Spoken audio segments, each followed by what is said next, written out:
Hello and welcome back to NHL Tonight. I'm your host, Sam Vercruzzi, and joining us tonight is analyst Dondre Lemon. Dondre, thank you for joining us. Thank you for having me, Sam. So let's get to the big news. Doc Emrick finally calling it quits after 40 plus years in the business.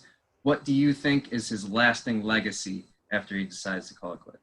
Honestly, that's what you said before. 40 years in the business, 7 Emmys won. That's a long time for someone to be in this business. And for him to have stuck it out, for him to be to just show seeing how the sports have grown and changed, seeing how technology has changed over time. It just shows that he stuck with it and gave it his all. And again, 7 Emmys, that's something that is huge. And it's going to be hard for someone to really come in and you know, fill his shoes and try to overcome that. So it's going to be interesting to see over time, someone, replace such legends. So you mentioned replacing him. Who do you see as the best fit to replace him? That's a good question. Probably someone like Kenny Albert. He's right in the middle, so he's young enough where where he has all that young information and the new stuff going on, but he's also old enough where he has that sort of knowledge of what's going on, you know what I mean? And so that would be a perfect balance. He's also I would say second runner up to him.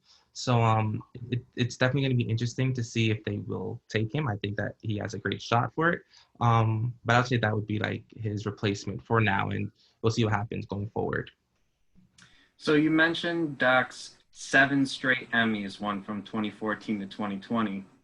Now, in 2017, Sports Illustrated named him the greatest sports broadcaster of all time. What's your take on that assessment after his retirement? I mean, come on, 7 Emmys. That's your answer right there. 7 Emmys is immense. So they're correct. 2017, they're correct. He is one of the best. And obviously retirement had to come. Obviously in 2020, there is not much going on. And I think he also his mentality is, you know what, I've left my mark. My mark is deep enough in the ground where I can stop and I can pass on the torch to somebody else. And you know what? I would say 2017 was a highlight year for him. 2020 was his okay, I'm gonna go out with a bang. That's totally fine.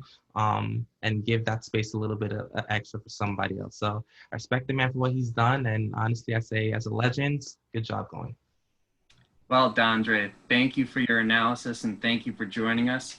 Coming up after the break, we will tackle NHL free agency, who are the biggest winners and who are the biggest losers so far.